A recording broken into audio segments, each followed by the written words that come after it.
Good morning, good afternoon, good evening. Greetings to you in the name of Christ, wherever you are, my dear brother and sister. காலை வணக்கம், மதிய வணக்கம், மாலை வணக்கம். எனக்கு அன்பான சகோதரரே சகோதரியே, நீங்கள் எங்கிருந்தாலும் கிறிஸ்துவின் நாமத்தில் உங்களுக்கு என் வாழ்த்துக்கள். I am R.C. Joseph Sahayaraj, a preacher at Church of Christ in Amalinagar, Dindigul of Tamil Nadu in India. நான் ஆர்சி ஜோசப் சகாயராஜ், இந்தியாவின் தமிழ்நாட்டில் திண்டுக்கல் அமளி நகரில் உள்ள கிறிஸ்துவின் சபையில் ஊழியராக இருக்கிறேன். In this week's Bible study, we will examine a little of the lineage of Shem, Noah's second son. It was through the lineage that Abraham was born. இந்த வார வேதாகம படிப்பில் நோவாவின் இரண்டாவது மகனான சேமின் வம்சாவளியை பற்றி நம்முடைய ஆராய்ச்சியை தொடருவோம். இந்த வம்சாவளியில்தான் ஆபிரகாம் பிறந்தார். Now we come to the verse Genesis 11:18. First, let us read the verses 18 and 19. Peleg lived 30 years and begot Reu. After he begot Reu, Peleg lived 209 years and begot sons and daughters. இப்பொழுது நாம் ஆதியாகமம் 11ஆம் அதிகாரத்தின் 18ஆம் வசனத்துக்கு வந்திருக்கிறோம். 18-19 வசனங்களை வாசிப்போம். Peleg 30 வயதான போது ரெகுவை பெற்றான். ரெகுவை பெற்ற பின் பேலேகு 209 வருஷம் உயிரோடு இருந்து குமாரரையும் குமாரத்திகளையும் பெற்றான். பேலேக், a descendant of Noah's son Shem, became the father of Reu and continued the lineage that leading to Abraham. நோவாவின் மகன் சேமின் வழித்தோன்றலான பேலேக் ரெகுவின் தந்தையாகி ஆபிரகாமுக்கு வழிவகுக்கும் வம்சாவளியை தொடர்ந்தார். He emphasized the continuity of God's plan and the unfolding of his covenant promise through specific families. தேவனின் திட்டத்தின் தொடர்ச்சியையும் குறிப்பிட்ட குடும்பங்கள் மூலம் அவரது உடன்படிக்கை வாக்குறுதியின் வெளிப்படுவதையும் இவர் வலியுறுத்தினார். Peleg's name refers to the division of the earth after the events of the Tower of Babel. பேலேகின் பெயர் பாபேல் கோபுர நிகழ்வுகளுக்கு பிறகு பூமியின் பிரிவை குறிக்கிறது. These verses serve as important link in Bible genealogy. இந்த வசனங்கள் விவிலிய வம்சாவளியில் முக்கிய இணைப்புகளாக செயல்படுகின்றன. Despite human rebellion such as the Babel rebellion, they pointed to God's kingly guidance and the unfolding purpose of history towards redemption. Babel கலகம் போன்ற மனித கிளர்ச்சி இருந்தாலும் தேவனின் ராஜரீக வழிகாட்டுதலையும் மீட்பை நோக்கி வரலாற்றின் விரிவடையும் நோக்கத்தையும் இவை சுட்டி காண்பித்தன. Keynotes. Genealogical connection. These verses are part of the post-flood genealogy. முக்கிய குறிப்புகள். வம்சாவளி இணைப்பு. இந்த வசனங்கள் வெள்ளத்துக்கு பிந்திய வம்சாவளியின் ஒரு பகுதியாகும். They connect Noah's lineage to Abraham. இவைகள் நோவாவின் வம்சாவளியை ஆபிரகாமுடன் இணைக்கின்றன. They also establish the historical chain of origin for the nation of Israel. மேலும் இவை இஸ்ரவேலின் தோற்றத்திற்கான வரலாற்று சங்கிலியையும் நிறுவுகின்றன. Significance of names. இங்கே பெயர்களின் முக்கியத்துவத்தை காண்கிறோம். பேலேக் means division. His name is linked to the scattering of peoples and language at Babel. As we have already seen in Genesis 10:25, this refers to the division of humanity. பெயர்களின் முக்கியத்துவம். பேலேக் என்றால் பிரிவு என்று அர்த்தமாகிறது. இவரது பெயர் ஆதியாகமம் 10:25 வசனத்தில் நாம் ஏற்கனவே கண்ட பாபேலில் மக்கள் மற்றும் மொழிகளின் சிதறுடன் இணைக்கப்பட்டுள்ளது. இது மனித குலத்தின் பிரிவை குறிக்கிறது. பேலேக் என்றால் பிரிவு என்று பொருள். ரெகு meaning the friend of or shepherd. This name reflects pastoral values or relationship that continue the lineage. ரெகு நண்பன் அல்லது மெய்ப்பன் என்று அர்த்தமாகிறது. இந்த பெயர் பரம்பரையை தொடர்கின்ற மேய்ப்பு மதிப்புகள் அல்லது உறவுகளை பிரதிபலிக்கிறது. Thematic importance. அடுத்து கருப்பொருள் முக்கியத்துவம் என்னவென்று பார்க்கின்றோம். The kingship of God. The genealogical histories show God's purpose in directing history. They ensure that His promises are fulfilled. கருப்பொருள் முக்கியத்துவம். தேவனின் ராஜரிகம். வம்சாவளி வரலாறுகள் தேவனின் நோக்கமான வரலாற்றை வழிநடத்துவதை காட்டுகின்றன. அவருடைய வாக்குத்தத்தங்கள் நிறைவேற்றப்படுவதை உறுதி செய்கின்றன. The messianic lineage. This lineage paves the way for the birth of Jesus. It illustrates God's vast plan of redemption. மேசியானிய வம்சம். இந்த வம்சம் இயேசுவின் பிறப்புக்கு வழிவகுக்கிறது. தேவனின் பரந்த மீட்பு திட்டத்தை எடுத்துக்காட்டுகிறது. It contrasts to Babel. The account of the confusion Babel shows that human pride led to confusion and dispersion. இது பாபேலுக்கு மாறுபட்டு இருக்கிறது. பாபேல் கோபுரம் குழப்பம் பற்றிய விவரிப்பு மனித பெருமை குழப்பத்திற்கும் சிதறலுக்கும் வழிவகுத்தது என்பதை காட்டிற்று. Yet, these genealogies show the preservation of lineage for God's blessing. ஆயினும் இந்த வம்சாவளி தேவனின் ஆசீர்வாதத்திற்கான ஒரு பரம்பரையை பாதுகாப்பதை காட்டுகின்றன. They demonstrates God's faithfulness over human opposition. இது மனித எதிர்ப்பின் மீது தேவனின் உண்மைத்தன்மையை நிரூபிக்கின்றன. In a sense, Genesis 11:18-19 is not just a list of names. It is a theological statement about the divine protection, the unfolding of history, and the preservation of a people through whom God would ultimately bless the world. சாராம்சத்தில் ஆதியாகமம் 11:18-19 என்பது வெறும் பெயர்களின் பட்டியல் அல்ல. இது தெய்வீக பாதுகாப்பு, வரலாற்றை வெளிப்படுத்துதல் மற்றும் தேவன் இறுதியில் உலகை ஆசீர்வதிக்கும் ஒரு மக்கள் என்பதை பாதுகாத்தல் ஆகியவை பற்றிய ஒரு இறையியல் அறிக்கையாகும்.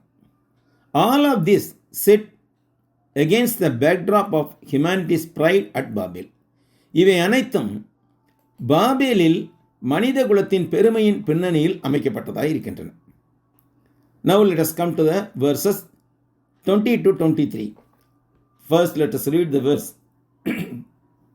Regu lived 32 years and begot Serug. ரேகு 32 வயதான போது செருகை பெற்றான். After he begot Serug, Reu lived 207 years and begot sons and daughters. செருகை பெற்ற பின் ரேகு 207 வருடம் உயிரோடு இருந்து குமாரரையும் குமாரத்திகளையும் பெற்றான். Serug lived 30 years and begot Nahor. செருகு 30 வயதான போது நாகோரை பெற்றான். After he begot Nahor, Serug lived 200 years and begot sons and daughters. நாகோரை பெற்ற பின் செருகு 200 வருஷம் உயிரோடு இருந்து குமாரரையும் குமாரத்திகளையும் பெற்றான்.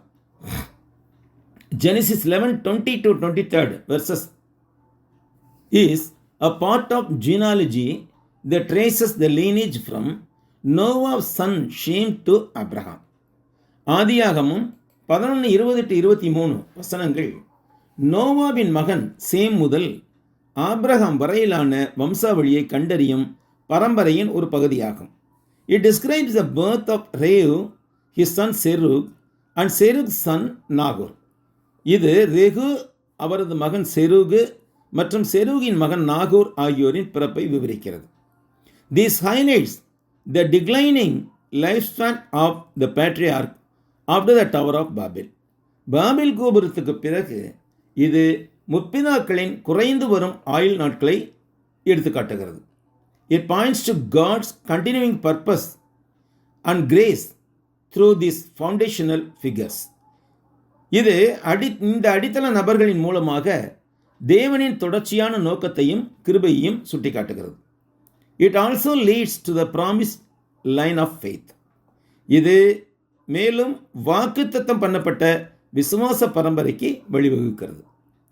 These verses tells us the ages of these patriarchs when they fathered their children as well as their total lifespan. இந்த வசனங்கள் இந்த மூதாதையர்கள் தங்கள் பிள்ளைகளை பெற்றெடுத்த போது அவர்களின் வயதையும் மேலும் அவர்களின் மொத்த வாழ்நாள் காலத்தையும் நமக்கு தெரிவிக்கின்றன. Reu was 32 years when he fathered Serug and further lived 207 years. Serug was 30 years when he fathered Nagor and further lived 200 years. ரெகு 32 வயதில் செரூகை பெற்றெடுத்தார். அதற்கு பின்னால் 207 ஆண்டுகள் வாழ்ந்தார். செரூகு 30 வயதில் நாகோரை பெற்றெடுத்தார். அதற்கு பின்னால் அவர் மேலும் 200 ஆண்டுகள் வாழ்ந்தார். This illustrates the change in human longevity toward modern standard. இது நவீன விதிமுறைகளை நோக்கி மனிதன் நீண்ட ஆயுளில் ஏற்பட்ட மாற்றத்தை குறைவை விளக்குகிறது.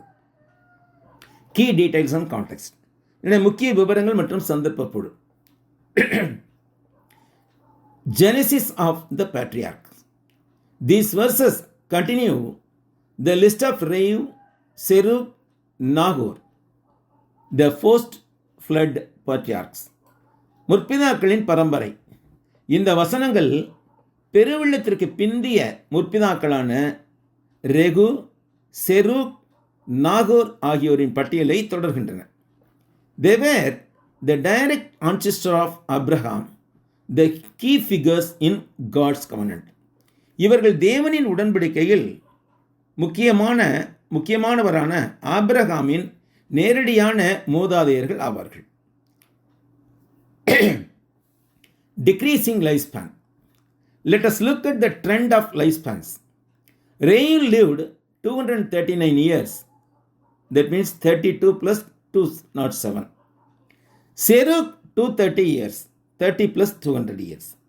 And Nahor 148 years. 29 plus 119 years. குறைந்து வரும் ஆயுட்காலம். ஆயுள் நாட்களின் போக்கை கவனியுங்கள். ரெகு 230 ஆண்டுகள் 32 கூட்டல் 207 மற்றும் செருகு 230 ஆண்டுகள் 30 பிளஸ் 200 மற்றும் நாகோர் 148 ஆண்டுகள் 29 பிளஸ் 119 ஆண்டுகள் வாழ்ந்தார்கள். This is a significant decrease from the lifespans of Noah and the generation before him. இது நோவா மற்றும் அவருக்கு முந்தைய தலைமுறையினரின் ஆயுள் நாட்களிலிருந்து வெகுவாக குறைந்து காணப்படுகிறது. Thus,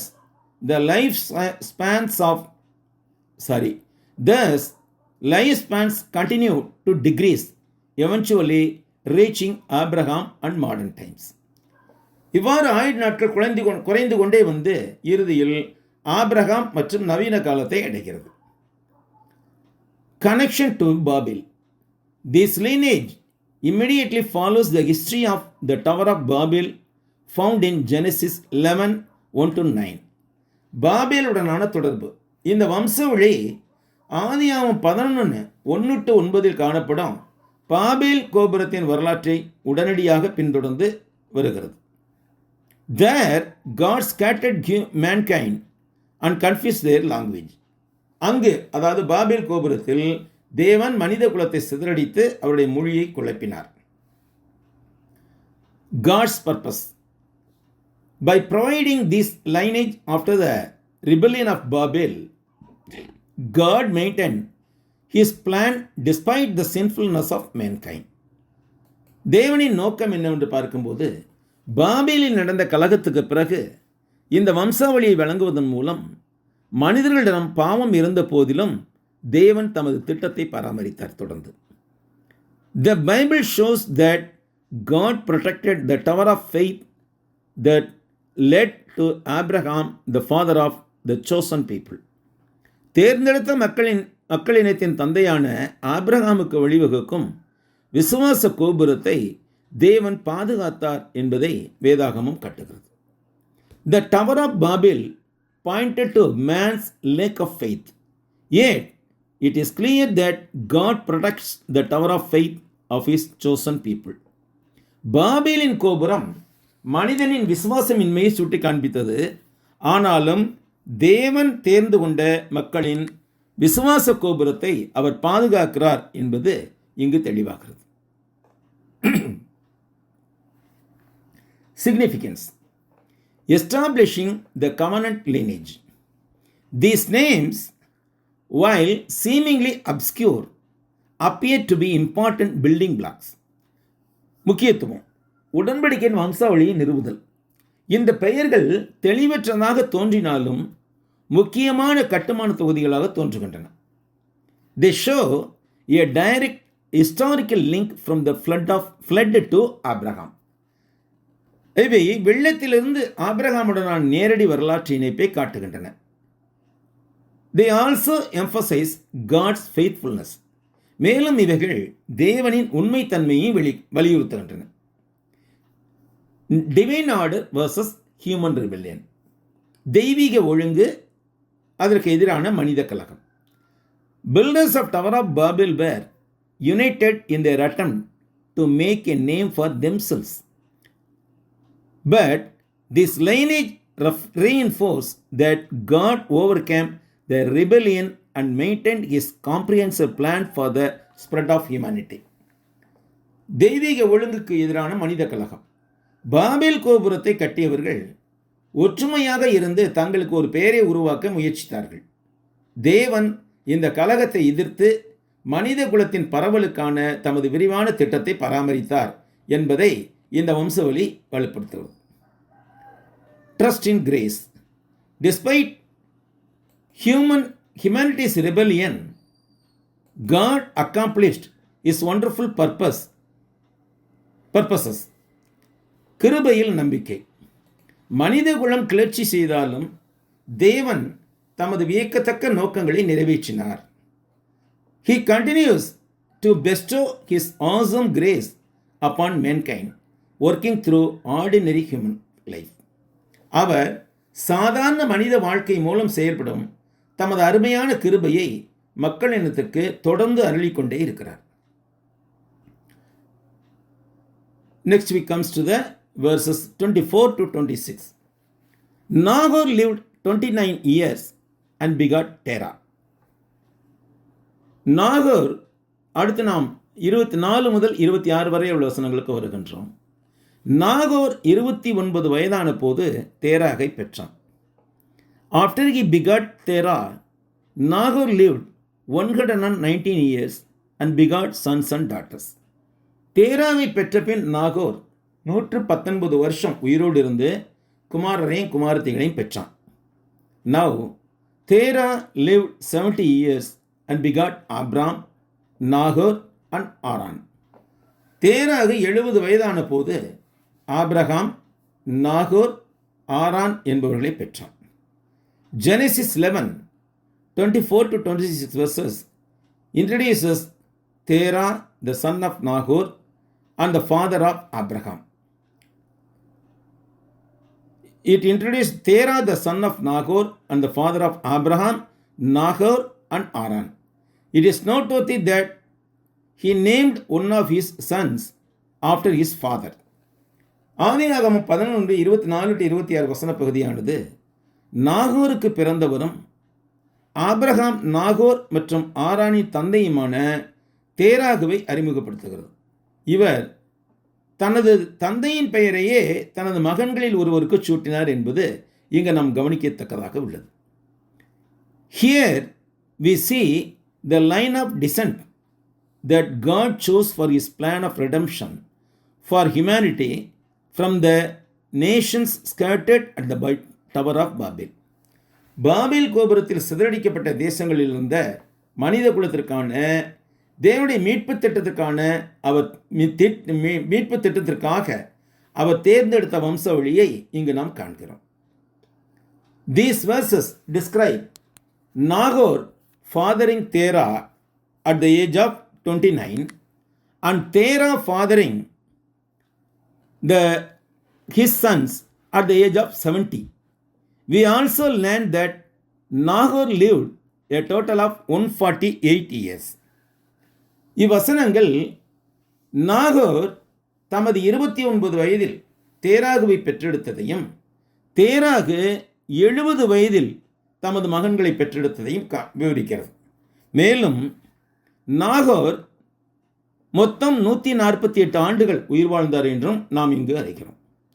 This establishes a line of descent that would lead to the nation of Israel and the promised Messiah that would come from the Israel nation. இது Israel மக்களினத்திற்கும் அந்த இனத்தில் தோன்றவிருந்தவரான வாக்குத்தத்தம் பண்ணப்பட்ட மேசியாவுக்கும் வழிவகுக்கும் வம்சாவளி ஒன்றை நிறுவுகிறது. This illustrates the direction of history as it is moves forward according to God's purpose through the chosen family for the covenant. உடன்படிக்கைக்கென்று தேர்ந்தெடுக்கப்பட்ட குடும்பத்தின் மூலம் தேவனின் நோக்கப்படி இயங்கும் வரலாற்றின் திசையை இது எடுத்து காட்டுகிறது. Division of verses 24. இங்கு வசனங்களின் பிரிவை பற்றி சற்று ஆராய்வோம். verse 24. Nahor was 29 years when he became the father of Terah. வசனம் 24. நாகோர் 29 வயதான போது தேராகை பெற்றான். This verse introduced Terah, the father of Abraham.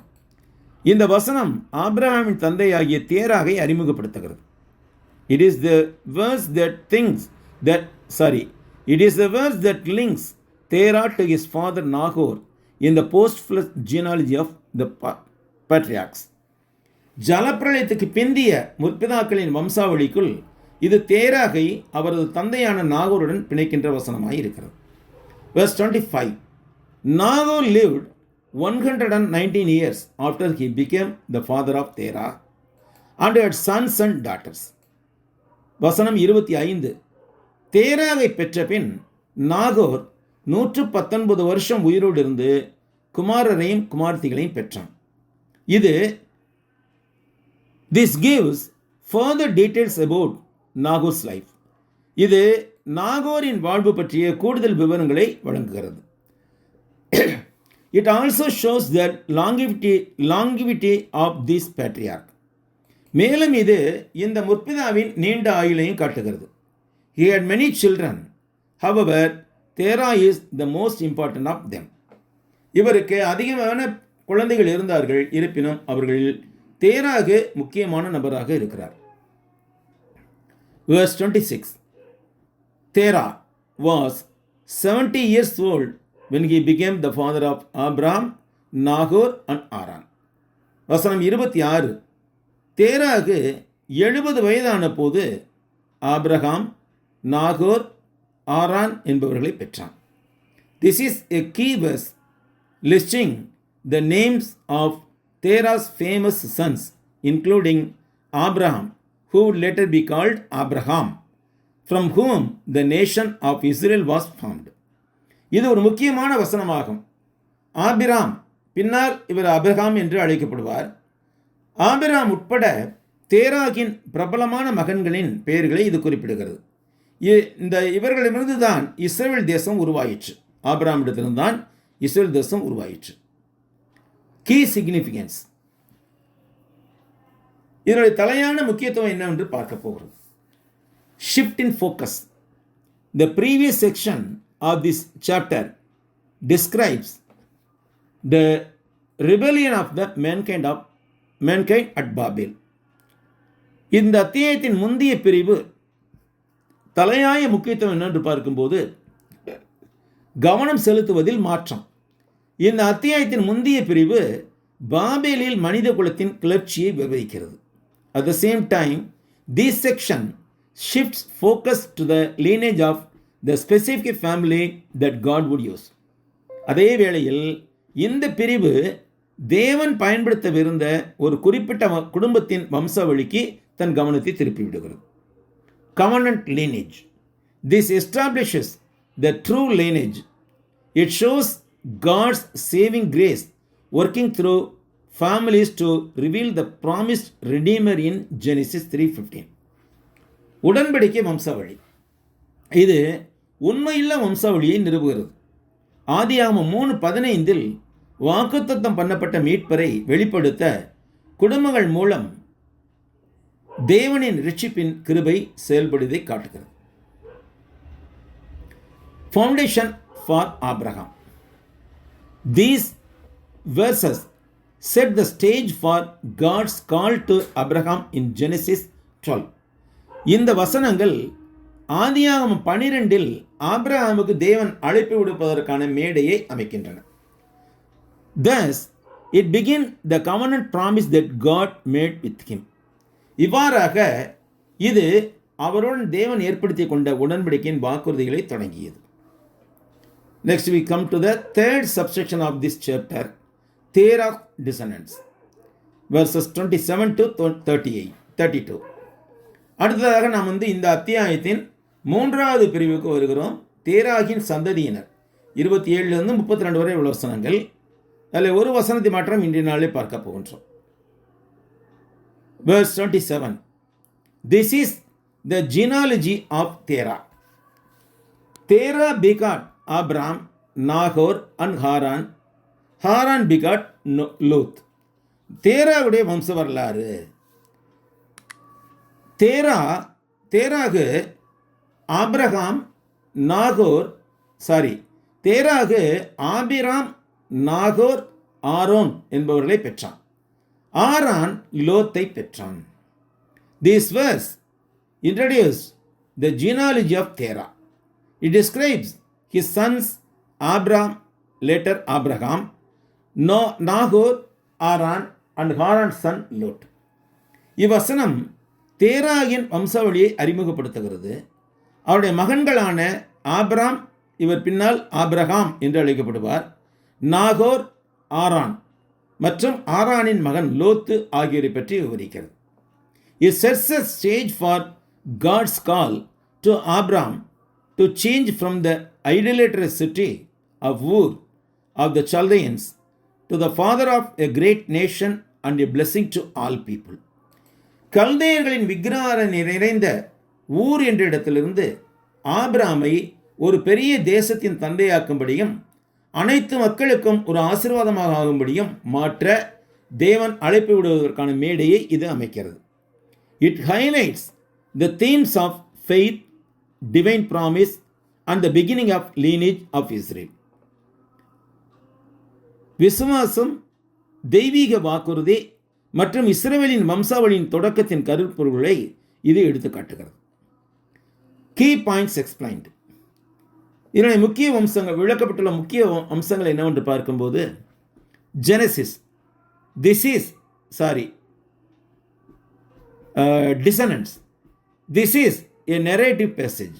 It connects the early world history of the Tower of Babel with the early history of Abraham. It focuses on his family lineage. வம்சாவளி இது ஒரு நிகழ்வு மாற்ற வசனமாகும். பாபேல் கோபுரம் பற்றிய முந்தைய உலக வரலாற்றை இது ஆபிரகாமின் தொடக்க வரலாற்றுடன் இணைக்கிறது. இது அவரது குடும்ப வம்சாவளியை மையமாக கொண்டுள்ளது. Historical characters. இதனுடைய வரலாற்று பாத்திரங்கள் யார் என்று பார்க்கும்போது, first Terah is the father of Abram, Nahor and Haran. இந்த வரலாற்று பாத்திரங்களை பார்க்கும்போது முதலாவது தேராகு வருகிறார். இந்த தேராகு என்பவர் ஆப்ராம், நாகோர், ஆரோன் ஆகியோரின் தந்தையாக இருந்தார். Next Abram, he is called later Abraham, the patriarch called by God. Abram பின்னால் ஆபிரகாம் என்று அழைக்கப்படுவார். இவர் தேவனால் அழைக்கப்பட்ட முற்பிதாவாக இருந்தார். Nagore, brother of Abraham, the ancestor of Isaac and Jacob. Nagore ஈசாக்கு மற்றும் யாக்கோப் ஆகியோர் பிறக்கவிருந்த மூல நபரான ஆபிரகாமின் சகோதரராக இவர் இருந்தார். ஆரான், brother of Abraham and father of Lot. He died in Ur at Babylon. ஆரான் ஆபிரகாமின் சகோதரர் மற்றும் லோத்தின் தந்தையாவார். இவர் ஊர் என்ற ஊரிலேயே இறந்து விட்டார். Haran, brother of Abraham, father of Lot, died in Ur. Haran Abraham சகோதரர், ஆனால் லோத்தின் தந்தையை அதோடு கூட ஊரிலேயே இறந்து விட்டார். பாபிலோனில் உள்ள ஊரில் என்றால் இவருடைய பூர்வீகம் அங்கே இறந்து விட்டார். Lot, son of Haran, who went with Abraham, shows family relationship. Lot ஆரானின் மகன், இவர் ஆபிரகாமுடன் புறப்பட்டு வந்தவர், குடும்ப உறவுகளை காட்டுகின்றார். Context: This verse precedes God's call to Abraham in Genesis 12:1-3.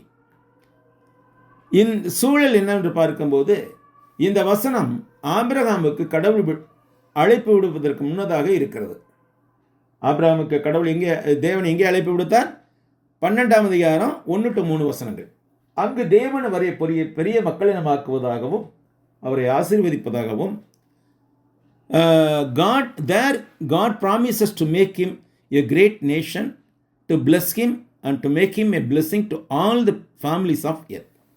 அங்கு தேவன் அவரை ஒரு பெரிய மக்களினமாகவும் ஆக்குவதாகவும் அவரை ஆசீர்வதிப்பதாகவும் பூமியில் உள்ள அனைத்து குடும்பங்களுக்கும் அவரை ஒரு ஆசீர்வாதமாக மாற்றுவதாகவும் வாக்குறுதி அளித்தார். Significance: This introduces us to the patriarch Abraham and his family just before they obeyed God's command and left idolatrous homeland, the city of Ur in Babylon.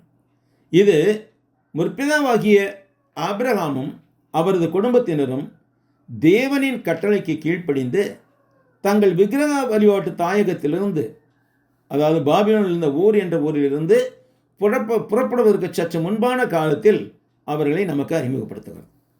It also marks a new chapter centered on God's covenant with a man for the redemption of the world. மேலும் இது உலக மீட்பிற்காக மனிதனுடன் தேவன் செய்த உடன்படிக்கையை மையமாக கொண்ட ஒரு புதிய அத்தியாயத்தை குறிக்கிறது. The genealogy of Terah. This refers to a historical record.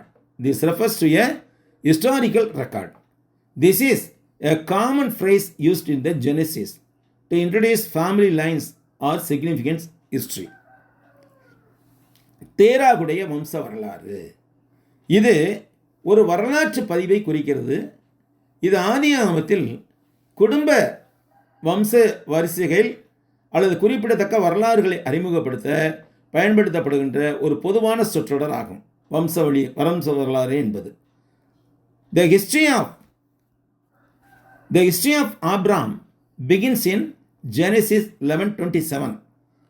Here we see that his country is Ur of the Chaldeans and that it was an idolatrous land. We read about this in the book of Joshua. ஆதியாகமம் 11:27 வசனத்தில் ஆபிரகாமின் வரலாறு தொடங்குகிறது. இங்கே அவருடைய நாடு கல்தேயர்களின் ஊர் என்பதாகவும் அவர் ஒரு விக்கிரக வழிபாட்டு நாடாக இருந்தது, அது ஒரு விக்கிரக வழிபாட்டு நாடாக இருந்தது எனவும் காண்கிறோம். இதை பற்றி யோசுவாவின் புஸ்தகத்தில் நாம் இவ்வாறு வாசிக்கிறோம். Joshua 22:4, 2nd and 3rd verses, we read thus. And Joshua said to all the people, Thus says the Lord of God of Israel, your fathers, including Terah, the father of Abraham and the father of Nahor, dwelt on the other side of the river in old times and served other gods. அப்பொழுது யோசுவா சகல ஜனங்களையும் நோக்கி, இஸ்ரவேலின் தேவனாகிய கர்த்தர் சொல்லுகிறது என்னவென்றால், பூர்வத்திலே உங்கள் பிதாக்களாகிய ஆபிரகாமுக்கும் நாகோருக்கும் தகப்பனான தேராகு என்பவன் நதிக்கு அப்புறத்திலே குடியிருந்த போது அவர்கள் வேறே தேவர்களை சேவித்தார்கள். Then I took your father Abraham from the other side of the river, led him throughout the land of Canaan, and multiplied his descendants and gave him Isaac. நான் நதிக்கு அப்புறத்திலிருந்த உங்கள் தகப்பனாகிய ஆபிரகாமை அழைத்து கொண்டு வந்து அவனை கானான் தேசம் எங்கும் சஞ்சரிக்க செய்து அவன் சந்ததியை திரட்சியாக்கி அவனுக்கு ஈசாக்கை கொடுத்தேன். Genesis 11:27. It is the details of the family of genealogy of Torah. It provides us that Torah had 2 other sons apart from Abraham. ஆதியாகமம் 11:27 இது தேராகின் குடும்ப வம்சம் பற்றிய விவரமாகும். இது தேராகுக்கு ஆபிரகாமை தவிர வேறு 2 மகன்கள் இருந்தார்கள் என்ற கூடுதல் தகவல்களையும் வழங்குகிறது. With this, we conclude this week Bible study on the topic of rooting in the Word of God. Lord's willing, next week on the same day, the same time, we will study the remaining verses of the Genesis chapter 11. இத்துடன் தேவனுடைய வார்த்தையில் வேரூன்றுதல் என்ற தலைப்பிலான இந்த வாரத்திற்கான நமது வேதாகம படிப்பை முடித்துக் கொள்வோம். கர்த்தருக்கு சித்தமானால் அடுத்த வாரத்தில் இதே நாளில் ஆதியாகமம் 11ஆம் அத்தியாயத்தில் எஞ்சியுள்ள வசனங்களை பற்றிய குறிப்புகளை ஆராய்வோம். My heartful thanks to Brother Thunderkirk and his team for doing a great job broadcasting this study through Ignite Radio. Ignite Radio வானொலி மூலமாக இந்த படிப்பை ஒளிபரப்பக்கூடிய பணியை சிறப்பாக செய்து வரும் தண்டர்கிர்க் மற்றும் அவரது குழுவினருக்கு எனது மனமார்ந்த நன்றி. My heartful thanks to Brother David and Brother Jack Williams and Sister Deepthi Williams for doing a great job of broadcasting this radio program in India. இந்த வானொலி ஒளிபரப்பை இந்தியாவில் மிகச் சிறப்பாக செய்து வரும் சகோதரி டேவிட் மற்றும் சகோதரி ஜாக் வில்லியம்ஸ் மற்றும் சகோதரி தீப்தி வில்லியம்ஸ் ஆகியோருக்கு என் மனமார்ந்த நன்றி. My heartfelt thanks to all the brothers and sisters who listened to this program and from the beginning to end. இந்த ஒலிபரப்பை தொடக்கம் முதல் நிறைவு வரை கவனித்து கேட்ட சகோதர சகோதரிகள் யாவருக்கும் என் மனமார்ந்த நன்றி. I'll pray for you until we meet again. மீண்டும் சந்திக்கும் வரை நான் உங்களுக்காக ஜெபிக்கிறேன். நன்றி சகோதரர்களே, நன்றி சகோதரிகளே. Thank you brothers and thank you sisters.